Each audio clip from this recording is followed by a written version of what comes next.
નવી દિલ્હીમાં રાજ્યસભાના સાંસદ પરિમલ નટવાણીએ પોતાના નવા પુસ્તક કોલ ઓફ ધ ગીરની પ્રથમ નકલ વડાપ્રધાન નરેન્દ્ર મોદીને ભેટ કરી છે। વડાપ્રધાને આ પુસ્તકને ગરિમાપૂર્વક સ્વીકાર્યાની સાથે સાથે નટવાણીના પરિવાર સાથે પણ આનંદની પળો વિતાવી હતી।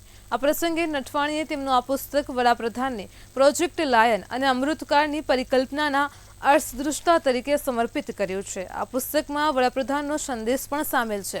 ગીરમાં વિદેશી પ્રવાસીઓને આકર્ષવા માટે ઇન્ફ્રાસ્ટ્રક્ચર વધારવાની જરૂરિયાત પર ભાર મૂક્યો હતો। ગીર અભયારણ્યની આસપાસ વનીકરણને સઘન બનાવવાની તાતી જરૂરિયાત હોવાનું પણ જણાવ્યું હતું। રોજ આપણા વડાપ્રધાન શ્રી નરેન્દ્ર મોદીજીને હસ્તક મારી બુકનું વિમોચન થયું છે એ મારા માટે બહુ આનંદની વાત છે। અમારા રિલાયન્સના ડાયરેક્ટર શ્રી અનંત અંબાણીએ પણ આમાં પ્રસ્તાવના આપી છે અને વડાપ્રધાનશ્રીએ પણ પ્રસ્તાવના આપી છે અને મને આનંદ એ વાતનો છે કે વડાપ્રધાનશ્રી પણ ગીર માટે ખૂબ પ્રેમ ધરાવે છે અને ગીરને આગળ વધારવા માટે એમનું જે યોગદાન છે એ ક્યારે પણ ભૂલી શકાય એવું નથી।